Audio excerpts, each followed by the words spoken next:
আসসালামু আলাইকুম।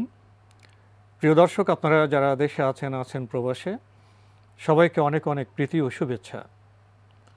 শুরু হলো টক শো আলোকপাত।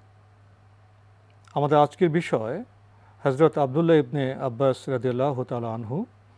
আর এ বিষয়ে কথা বলবেন বিশিষ্ট আলেম মাওলানা আনোয়ার হোসেন মোল্লা। আসসালামু আলাইকুম ওয়া রাহমাতুল্লাহি ওয়া বারাকাতুহু। প্রিয় দর্শক, আমরা আসহাবে রাসূলের জীবন কথা নিয়ে আলোচনা করি কেন? এই মহান সাহাবীদের জীবন ছিল উজ্জ্বল। জীবনের বিচিত্র সম্পর্ক সূত্রে তাঁরা যে উদাহরণ রেখে গেছেন তা কিয়ামত পর্যন্ত মানুষের জন্য হবে অনুসরণীয়। কিন্তু প্রশ্ন জাগে, আমরা এই সাহাবাদের কতটা জানি এবং তাদের যে আদর্শ, তাদের যে চারিত্রিক বৈশিষ্ট্য, সেটা আমরা কতটা ধারণ করছি?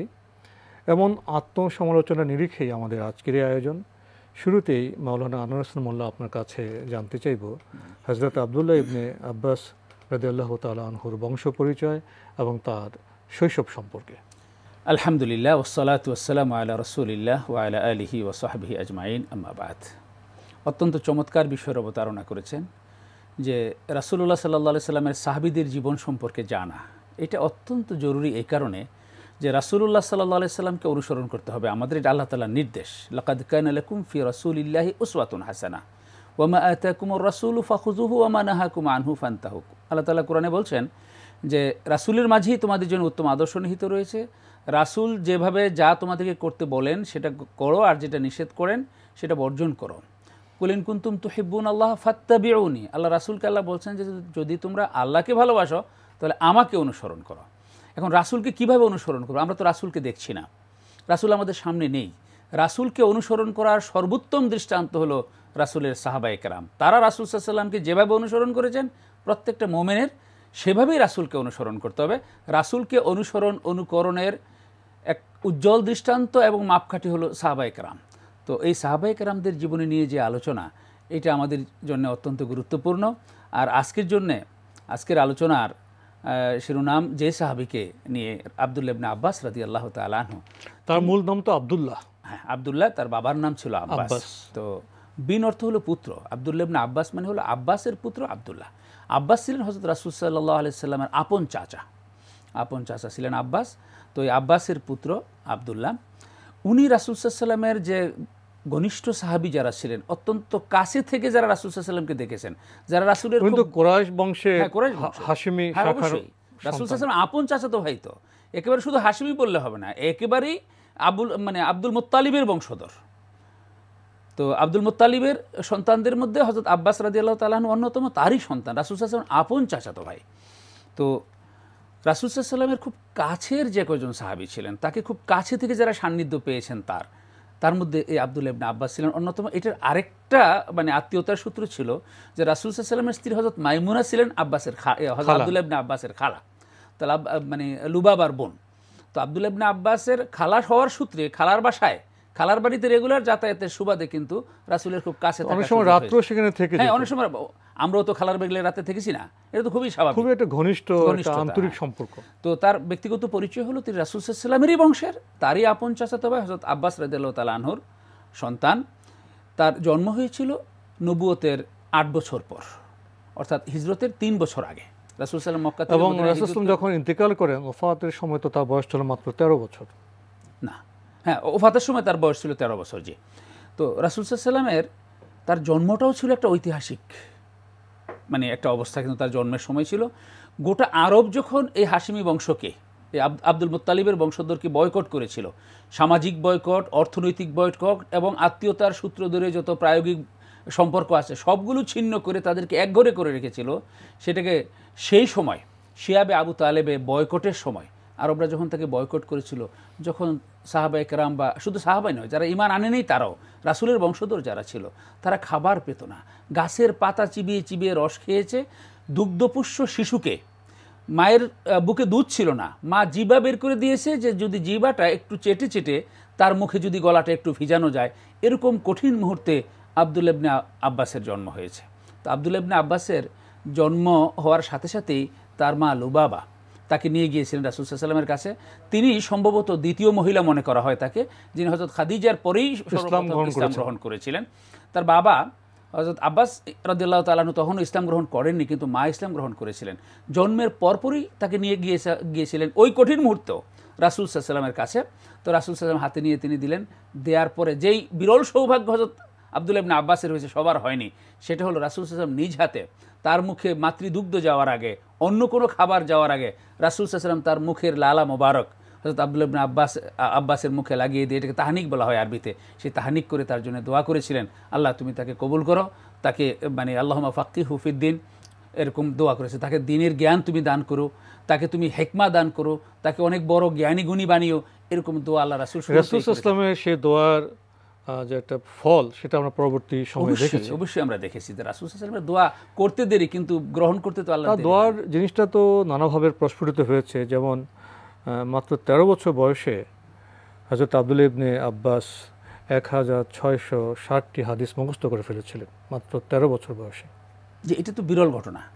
মানে হযরত আব্দুল্লাহ ইবনে আব্বাস রাসূল সাল্লাল্লাহু আলাইহি ওয়াসাল্লামের ওফাত পর্যন্ত বয়স হলো তার 13 বছর বয়সের একটা বালক কতটুকুই বা বুঝার কথা। 1660টি হাদিস, তো সেইখানে 1660টি হাদিস তিনি মুখস্থ করেছেন এবং এগুলো বর্ণনাও করে গেছেন অন্য সাহাবীদের কাছে। সেটাই বর্ণনাও করে গেছেন পরবর্তীতে যে এই সাহাবী যেগুলো শিখেছেন।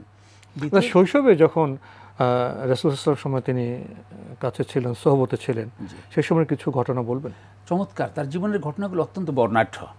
মানে রাসূল সাল্লাল্লাহু আলাইহি ওয়াসাল্লাম এত মানে মানে খুব গভীর সান্নিধ্য তিনি পেয়েছিলেন এত শৈশবে, যেটা সাধারণত সৌভাগ্যক্রমে হয়। যেমন 7 বছর বয়স একটা শিশু বালক খেলছে আরবের পথে প্রান্তরে, রাসূলকে দেখে লুকিয়ে যেতে চেয়েছে, রাসূল গিয়ে ধরলেন, ধরে বললেন যে অমুককে ডাকো, না এটা দেখে নিয়ে আসতো, বিরল ঘটনা। আবার অজুর পানি দিত। রাসূল সাল্লাল্লাহু আলাইহি ওয়াসাল্লামের সংস্পর্শ পাওয়া বা রাসূল সাল্লাল্লাহু আলাইহি ওয়াসাল্লামের একটা আদেশ পাওয়া, অনেক বড় বড় সিনিয়র সাহাবীরা অপেক্ষা করতে রাসূল আমাকে কিছু করতে বলে কিনা সেটা। এবং যখন রাসূলের ঘরে তিনি রাসূলের খুব কাছে ছিলেন, আবার তাহাজ্জুদও পড়তেন, কিন্তু খুব কাছে ছিলেন। রাসূল সাল্লাল্লাহু আলাইহি ওয়াসাল্লাম যখন অজু করতে যেতেন, মানে অজুর পানিটা তিনি এগিয়ে দিতেন, তো অজু করার পরে হাত মোছার জন্য কিছু একটা এনে দিতেন। রাসূল সাল্লাল্লাহু আলাইহি ওয়াসাল্লাম নামাজে দাঁড়ালে তার পাশে গিয়ে তিনি নামাজে দাঁড়াতেন। এমন কি বিরল ঘটনা যে রাসূল সাল্লাল্লাহু আলাইহি ওয়াসাল্লামের সাথে তাহাজ্জুদের সঙ্গী হযরত আব্দুল্লাহ ইবনে আব্বাস আর কেউ না। জীবনে রাসূল তাহাজ্জুদে দাঁড়িয়েছেন, রাসূলের পাশে দাঁড়িয়ে তাহাজ্জুদ পড়েছেন হযরত আব্দুল্লাহ ইবনে আব্বাস। বাম পাশে দাঁড়িয়েছে, শিশু জানতো না, রাসূল তাকে ধরে আবার ডান পাশে নিয়ে এসেছেন। ওই দিন তিনি ওই বাসায় ছিলেন, খালার বাসায় ছিলেন। রাসূল যখন শেষ রজনীতে আল্লাহর সান্নিধ্যে তিনি দাঁড়িয়ে গেলেন তাহাজ্জুদে, তিনি দেখলেন যে খুব ভালো, তো তিনি ওই পিছনে দাঁড়িয়ে গেলেন। 7-8 বছরের বালক, কিছুই বুঝে না। তো উনি দাঁড়ালেন বাম পাশে, কিন্তু নামাজ যখন দুইজন একসাথে পড়ে তখন ইমাম বাম পাশে থাকে, মুক্তাদি ডান পাশে থাকে। বালক আব্দুল্লাহ ইবনে আব্বাস তো সেটা জানে না। রাসূল তার মাথায় হাত দিয়ে এরকম করে ধরে তার পিছন দিকে দিয়ে ঘুরিয়ে এনে ডান পাশে দিলেন।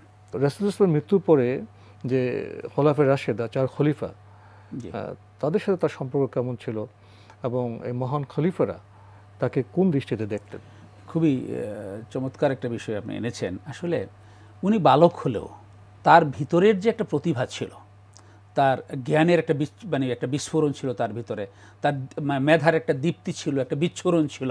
খলিফারা সবাই তাকে সম্মান করতেন। এই বিষয়গুলো কিন্তু মানে খলিফাদের চোখে ধরা পড়েছে। তো হযরত আবু বকর রাদিয়াল্লাহু তাআলা আনহু তো অল্প কিছুদিন মাত্র ছিলেন, তখন তার বয়স খুব বেশি হয়নি, অত ব্যাপকভাবে তাকে সেইভাবে সম্পৃক্ত করার সুযোগ হয়নি। আর হযরত আবু বকরের আমলটা পুরোটাই গেছে বিভিন্ন দ্বন্দ্ব সংঘাতের মধ্য দিয়ে, ইয়াদের দমন, যে মানে জাকাত অস্বীকারীদের, ভণ্ড নবীদের দমন, এগুলো করার দিকে ব্যস্ত ছিল। কিন্তু হযরত ওমর রাদিয়াল্লাহু তাআলা আনহু দায়িত্ব গ্রহণ করার পরেই কিন্তু এই বালক আব্দুল্লাহ ইবনে আব্বাসের তার যে দীপ্তি, মেধা, তার যে প্রতিভা, এইটা হযরত ওমরের নজরে পড়ে। তিনি তাকে কিন্তু কাছে ডেকে বসাতেন, বড় বড় সাহাবীদের মজলিসেও তাকে ডাকতেন। কখনো কখনো এগুলো নিয়ে কিন্তু কিছু মানে কখন মুরব্বী সাহাবীদের কারো একটু মানে ইয়ার ভাব ছিল, একটু বিরক্ত ভাব ভিতরে আসতো কখনো কখনো, কিন্তু তিনি তার কথাবার্তা, তার দায়িত্বশীল আচরণ হযরত ওমর রাদিয়াল্লাহু তাআলাকে মুগ্ধ করতো। তাই গুরুত্বপূর্ণ কোনো বিষয় যখন আলোচনা হতো তখন ওমর রাদিয়াল্লাহু তাকে ডাকতেন, ডেকে পাশে বসাতেন, অন্যরা মতামত দিত, ফাঁকে দিয়ে তাকেও জিজ্ঞেস করতেন, ইয়াং ম্যান, তোমার এ ব্যাপারে বক্তব্য কি, তুমি তোমার আইডিয়াটা বলো তো। অনেক সময় দেখা যেত যে এই বালক আব্দুল্লাহ ইবনে আব্বাস বা তরুণ আব্দুল্লাহ ইবনে আব্বাস যে মতামতটা দিতেন, অন্যান্য সিনিয়র মুরব্বী সাহাবী যারা ছিলেন তাদের মতামতের চেয়েও আরও তীক্ষ্ণ, বুদ্ধিসম্পন্ন, আরও জুৎসই, আরও অত্যন্ত উপযোগী মতামত উপলব্ধি করতেন। কেন এই কিশোরকে, নবীনকে ডাকা হলো? হযরত ওমর রাদিয়াল্লাহু তাআলা পরে যখন হযরত ওসমান রাদিয়াল্লাহু তাআলা খলিফা হলেন, ইতিমধ্যে কিন্তু তার বয়সও বেড়ে গেছে অনেকটুকু, তার মধ্যে মানে আরও জ্ঞানের দীপ্তি বেড়েছে, তার জ্ঞানের পরিপক্কতা বেড়েছে, তার বয়সের পরিপক্কতা বেড়েছে, তিনি আরও ম্যাচিউর্ড হলেন। তখন হযরত ওসমান রাদিয়াল্লাহু তাআলা আনহু কিন্তু তাকে একেবারে অন্যান্য যে সিনিয়র সাহাবী, বয়স্ক সাহাবী যারা, তাদের মতোই তাকে মূল্যায়ন করা শুরু করলেন। এমনকি কিছু কিছু ক্ষেত্রে তাকে নেতৃত্ব পাঠালেন। যখন মদিনায় আন্তকুন্দল দেখা দিয়েছিল, ওই বছর হজ পালনের জন্য যে মদিনা থেকে আমিরুল মুমিনিনের যে প্রতিনিধি দল গিয়েছিল মদিনা থেকে, সেই প্রতিনিধি দলে কিন্তু অনেক বড় বড় বয়স্ক সাহাবী ছিলেন। ওই প্রতিনিধি দলে কিন্তু নেতৃত্ব বা প্রতিনিধি দলের আমির করেছিলেন এই যুবক আব্দুল্লাহ ইবনে আব্বাস রাদিয়াল্লাহু আনহু। তিনি হজে গেলেন এবং অত্যন্ত সুন্দরভাবে এই পুরা কাফেলার নেতৃত্ব দিয়ে হজ সম্পাদন করে তাদের নিয়ে মদিনায় ফিরলেন। তখন কিন্তু হজ ব্যবস্থাপনাটা আজকের মতো অত ইজি ছিল না। তখন যোগাযোগ ব্যবস্থার অভাব ছিল, খাবার দাবার অপ্রতুল ছিল, নিরাপত্তা বিষয় ছিল, সেখানে থাকার রেসিডেন্সিয়াল সুবিধাগুলো ছিল না। এখন তো আমরা যখন যাই 5 তারা হোটেল পাই, খাবার দাবার রেডি পাই। আজকের কাফেলা আর ওই সময়ের কাফেলার সাথে কিন্তু এইভাবে কম্পেয়ার করা যাবে না, অনেক পার্থক্য ছিল। সেই বয়সে এত সাহাবীদের নিয়ে, সেখানে অনেক সিনিয়র সাহাবীরাও ছিলেন, অত্যন্ত দায়িত্বশীলতার সাথে সফলভাবে তিনি এই কাফেলা নিয়ে হজ সমাপন করে মদিনায় যখন ফিরলেন, এসে দেখেন যে দুর্ঘটনা ঘটে গেছে। হযরত ওসমান রাদিয়াল্লাহু তাআলা শাহাদাত বরণ করেছেন এবং হযরত আলী ইবনে আবি তালেব রাদিয়াল্লাহু তাআলা আনহুকে খেলাফতের দায়িত্ব নেওয়ার জন্য প্রস্তুত করা হয়েছে, তিনি খলিফার দায়িত্ব নেবেন। কিন্তু মদিনার অবস্থা খুব উত্তপ্ত। তিনি এসে পরিস্থিতি অবজার্ভ করলেন। তিনি অত্যন্ত ধীশক্তি সম্পন্ন ছিলেন, তার চিন্তার গভীরতা ছিল অনেক। তিনি সবকিছু পর্যালোচনা করে তার মনে হয়েছিল যে এরকম একটা সিচুয়েশনে ব্যাপারটার একটা রাজনৈতিক সুরাহা না করে হযরত আলী রাদিয়াল্লাহু তাআলা আনহুকে হয়তোবা দায়িত্ব নেওয়া ঠিক হবে না। তারা কিন্তু যেহেতু একই বংশের ছিলেন, পরস্পর দুজন কিন্তু চাচাতো ভাই, আপন চাচাতো ভাই, একই দাদার দুই বাবার, মানে উনি মানে আবু তালেবের সন্তান, উনি হযরত আব্বাসের সন্তান। তিনি তার চাচাতো হযরত আলী রাদিয়াল্লাহু তাআলা আনহুকে গিয়ে বলেছিলেন যে আমি পরিস্থিতি যা মনে করছি, এই মুহূর্তে আপনার খেলাফতের দায়িত্ব নেওয়া ঠিক নাও হতে পারে, মনে হয় ঠিক হবে না। তিনি সম্ভাব্য কিছু মানে মন্দের আশঙ্কা করলেন যে এরকম এরকম হওয়ার আমি আশঙ্কা করলেন। কিন্তু অন্যান্য সাহাবায়ে কেরামদের সিনিয়র সাহাবী যারা ছিলেন, তাদের পরামর্শে এবং একটা শূন্যতা, একটা প্রশাসনিক শূন্যতা সৃষ্টি হবে, এই কারণে তিনি দায়িত্ব গ্রহণ করলেন। পরবর্তীতে দেখা গেল যে এই তরুণ আব্দুল্লাহ ইবনে আব্বাস যে আশঙ্কাগুলো করেছিলেন, সেই আশঙ্কাগুলি মানে একেবারেই প্রত্যেকটা অক্ষরে অক্ষরে ফলেছিল। আমাদের জীবনে মুসলমানদের ইতিহাসে 2টা আত্মঘাতী সংকট এসেছিল। একটা ছিল ওসমান রাদিয়াল্লাহু তাআলা থেকে শুরু করে হযরত আলী এবং হযরত আবু মুআবিয়া পর্যন্ত, এই সময়টুকু বলতে গেলে আত্মঘাতী দ্বন্দ্বে জড়িয়ে পড়েছিল মুসলিম উম্মাহ। আরেকটা ছিল হযরত আলীরই সন্তান আবার মুআবিয়ারই সন্তান, তাদের 2 সন্তানের মধ্যে ইয়াজিদের আমলে হযরত আলীর ছোট ছেলে হযরত হোসেন রাদিয়াল্লাহু তাআলা আনহুর সেই কারবালার বিয়োগান্তক ঘটনা। কুফাবাসীদের আমন্ত্রণে যখন হযরত হোসেন রাদিয়াল্লাহু তাআলা আনহু কুফার দিকে রওনা দিয়েছিলেন, তখন মক্কাতে হযরত হোসেন রাদিয়াল্লাহু তাআলা আনহুর সাথে তার দেখা হয়েছিল আব্দুল্লাহ ইবনে আব্বাসের। যেহেতু তারা পরস্পর চাচাতো ভাই, তিনিও দেখা করে গেছেন। তখন তিনি তাকে সতর্ক করেছিলেন যে কুফাবাসীদের আমন্ত্রণে সেখানে যাওয়া ঠিক হবে না, কারণ তারা যদি বিশ্বাসঘাতকতা করতে পারে, যদি তারা বিশ্বাসঘাতকতা করে তাহলে কিন্তু এরকম এরকম পরিস্থিতির সৃষ্টি হতে পারে। এই ক্ষেত্রেও দেখা গেছে যে তরুণ যুবক আব্দুল্লাহ ইবনে আব্বাসের সেই আশঙ্কাগুলোই কিন্তু সত্যে প্রমাণিত হয়েছিল এবং ইসলামের ইতিহাসে এত বড় একটা ট্র্যাজেডি, এত বড় একটা মানে বিয়োগান্ত ঘটনা ঘটেছিল, সেটার পরামর্শ কিন্তু হযরত আব্দুল্লাহ ইবনে আব্বাস তার দূরদর্শিতা দিয়ে, তার সম্ভাব্য কি কি প্রতিকূলতা হতে পারে, সম্ভাব্য কি কি মন্দ পরিণতি হতে পারে, সেইগুলো তিনি ক্যালকুলেট করে বলেছিলেন যে যাওয়া ঠিক হবে না। তো এই 2টা ঘটনার মাধ্যমে আপনি যেটা ব্যক্ত করলেন সেটা হলো হযরত আব্দুল্লাহ ইবনে আব্বাস রাদিয়াল্লাহু তাআলা আনহুর যে দূরদর্শিতা, সেই সম্পর্কে অন্য একটি প্রসঙ্গে যেতে চাইব। সাধারণত হযরত আব্দুল্লাহ ইবনে আব্বাস রাদিয়াল্লাহু তাআলা আনহু সম্পর্কে কথা বলতে গেলে বারবার ঘুরে ফিরে জ্ঞানের প্রসঙ্গগুলি চলে আসে। অবশ্যই আমরা তো সমাজে অনেক জ্ঞানী ব্যক্তিকে দেখে থাকি, কিন্তু জ্ঞান চর্চার ক্ষেত্রে হযরত আব্দুল্লাহ ইবনে আব্বাস রাদিয়াল্লাহু তাআলা আনহুর যে বিনয় এবং যে কষ্ট সহিষ্ণুতা, সে বিষয়ে কিছু বলবেন? অবশ্যই। আসলে মানুষ যখন জ্ঞানী হয়ে যায় তখন কিন্তু দেখা যায় অনেক অহংকারী হয়ে পড়ে। আর জ্ঞান অন্বেষণের ক্ষেত্রেও মানুষের বিনয় কিন্তু মানুষকে জ্ঞান অন্বেষণে অনেক সহযোগিতা করে। এর উজ্জ্বল দৃষ্টান্ত হযরত আব্দুল্লাহ ইবনে আব্বাস রাদিয়াল্লাহু তাআলা আনহু। তিনি যে জ্ঞানী, এর অনেকে অনেকভাবে তার সার্টিফিকেট দিয়েছেন। সবচেয়ে উত্তম যেই দলিল সেটা হলো রাসূল সাল্লাল্লাহু আলাইহি ওয়াসাল্লাম তার জন্য দোয়া করেছেন, আল্লাহুম্মা আতিহিল হিকমা, আল্লাহ তাকে তুমি প্রজ্ঞা দান করো, পাণ্ডিত্য দান করো। আল্লাহুম্মা ফাক্কিহু ফিদ্দিন, তাকে তুমি জ্ঞানের গভীর মানে দ্বীনের গভীর জ্ঞান দান করো। ওয়া আল্লিমহুল হিকমা, এবং তাকে হেকমা দান করো। একবার যখন একটা প্রতিনিধি দল একটা মিশন পাঠানো হয়েছিল আফ্রিকাতে, সেই মিশনে তাকে নেতৃত্ব দিতে তাকে নেতৃত্বে দেওয়া হয়েছিল। তিনি সেখানে মিশরের যে তদানীন্তন বাদশাহ যিনি ছিলেন তার সাথে যখন তিনি কথা বললেন, বাদশাহ জারজিব, তার সাথে যখন তিনি কথা বললেন, তো এই তরুণ এই যুবকের কথার গভীরতা, তার পাণ্ডিত্যপূর্ণ বক্তব্য বা এই যে ডায়ালগ, একজনের সাথে আরেকজনের কথা বললে, ওই বাদশাহ কিন্তু তার এই দূরদর্শিতা বা এই প্রজ্ঞাপূর্ণ কথা থেকে তিনি উপস্থিত মন্তব্য করলেন যে তোমাকে আমার মনে হয়েছে আরবের সবচেয়ে সেরা জ্ঞানী এবং প্রাজ্ঞ ব্যক্তি। এখানে একটু তরুণ যুবক ছিলেন। আমাদের আরো কিছু বিষয় জানার ছিল, কিন্তু সময় আছে আর 1-1.5 মিনিট। আচ্ছা, তো এই সংক্ষিপ্ত সময়ে ওই যে বলছিলাম যে জ্ঞান অর্জনের ক্ষেত্রে ওনার বিনয়, কষ্ট, সহিষ্ণুতা এবং জ্ঞানীদের প্রতি তার যে সম্মানবোধ, এই বিষয়ে যে সংক্ষেপে আছে। একটা উদাহরণ আপনাকে বলি, যে উনি যখন কারো কাছ থেকে কোনো হাদিস আছে জানতেন বা কোনো বিষয় জ্ঞানের জন্য জানতেন, তিনি তো আহলে বাইতের সদস্য, রাসূলের পরিবারের সদস্য, তিনি খবর দিলেই কিন্তু যে কেউ চলে আসতো। কিন্তু সেটা না করে তিনি চুপে চুপে চলে যেতেন তার বাড়িতে গিয়ে। যদি দেখতেন যে অড টাইম, যেমন হয়তো দুপুরে বিশ্রাম নিচ্ছেন, অথবা শেষ রাতে গেছেন, অথবা উনি অন্য কাজে ব্যস্ত আছেন, তিনি না ডেকে করতেন কি দরজায়, বাড়ির দুয়ারে বা উঠানের সামনে তিনি সেখানেই শুয়ে পড়তেন, সেখানেই বসে থাকতেন যতক্ষণ পর্যন্ত একাকার করে দিত, যতক্ষণ পর্যন্ত ওই ব্যক্তির স্বাভাবিক প্রয়োজন সেরে বা বিশ্রাম সেরে না ওঠে। এমনও ঘটনা ঘটেছে, উঠে দেখেন দরজার সামনে উনি শুয়ে আছেন, ধুলাবালু মিশে আছে। আরে রাসূলের চাচাতো ভাই, আহলে বাইতের সদস্য, আপনি এরকম কেন? আপনি আমাকে খবর দিলেই তো আমি যেতাম। তখন তিনি বললেন যে না, জ্ঞান গিয়ে দেওয়ার বিষয় নয়, জ্ঞান এসে নেওয়ার বিষয়। আমি এই জন্য আব্দুল্লাহ ইবনে শিক্ষার বিষয়। অবশ্যই যায়েদ বিন সাবিতকে মনে করা হতো তদানীন্তন আরবের সবচেয়ে বড় জ্ঞানী, আসলেও সবচেয়ে বড় জ্ঞানী পণ্ডিত ব্যক্তি ছিলেন। তিনি ছিলেন বয়োবৃদ্ধ, অভিজ্ঞ এবং মোটামুটি পণ্ডিত ব্যক্তি ছিলেন, তিনি সবার কাছে সর্বজন শ্রদ্ধেয়।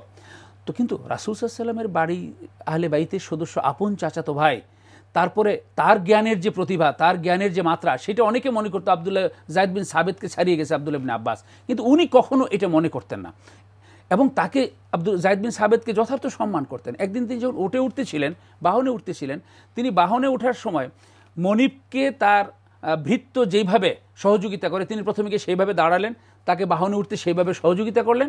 যায়েদ বিন সাবিত অবাক হলেন, আপনি একই করছেন। তখন হযরত আব্দুল্লাহ ইবনে আব্বাস বললেন যে জ্ঞানী ব্যক্তিকে সম্মান করার জন্য ইসলাম আমাদেরকে এভাবেই শিখিয়েছে। যায়েদ বিন সাবিত বাহনে উঠে বলেন, আপনি আপনার হাতটা একটু বাড়িয়ে দিন। তো হাতটা বাড়িয়ে দিয়েছে, তিনি টান দিয়ে নিয়ে হাতের মধ্যে চুমু খেলেন। আপনি একই করলেন। তখন যায়েদ বিন সাবিত, উনিও তো পণ্ডিত ব্যক্তি ছিলেন, উনি বললেন যে আহলে বাইত অর্থাৎ রাসূল সাল্লাল্লাহু আলাইহি ওয়াসাল্লামের পরিবারের সদস্যদের প্রতি এভাবে সম্মান প্রদর্শন করতে ইসলাম আমাদেরকেও শিখিয়েছে। হযরত আব্দুল্লাহ ইবনে আব্বাস রাদিয়াল্লাহু তাআলা আনহুর জ্ঞান চর্চার বিষয়ে, বিনয়ের বিষয়ে বোধহয় কথা বললে ঘন্টার পর ঘন্টা আমাদের বলতে হবে, কিন্তু আজকে সময় আমাদের বারণ করছে, এখানে শেষ করতে হচ্ছে। তো অতৃপ্ত অবস্থায় আমাদের শেষ করতে হলো। মাওলানা আনোয়ার হোসেন মোল্লা, আপনি কষ্ট করে আমাদের স্টুডিওতে এসেছেন, সময় দিয়েছেন, সেজন্য আপনাকে অনেক ধন্যবাদ। আপনাকেও ধন্যবাদ, সম্মানিত দর্শকবৃন্দকেও ধন্যবাদ। প্রিয় দর্শক, আমরা হযরত আব্দুল্লাহ ইবনে আব্বাস রাদিয়াল্লাহু তাআলা আনহু সম্পর্কে খুব কমই বলতে পেরেছি।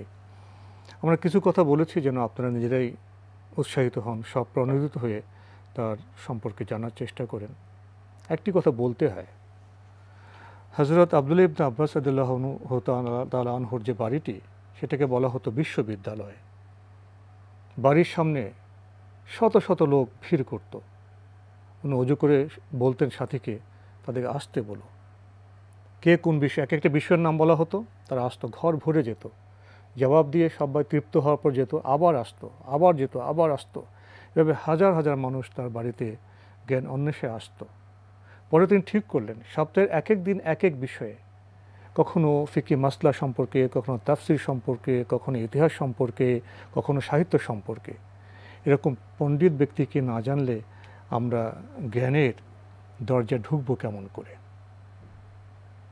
আজকে এখানেই শেষ করতে হচ্ছে। প্রিয় দর্শক, আপনারা আমাদের এই অনুষ্ঠান এনটিভি অনলাইনেও দেখতে পারবেন। ভিজিট করুন www.ntvbd.com। দর্শক, আপনারা সবাই নিরাপদে থাকুন, থাকুন শান্তিতে। আসসালামু আলাইকুম।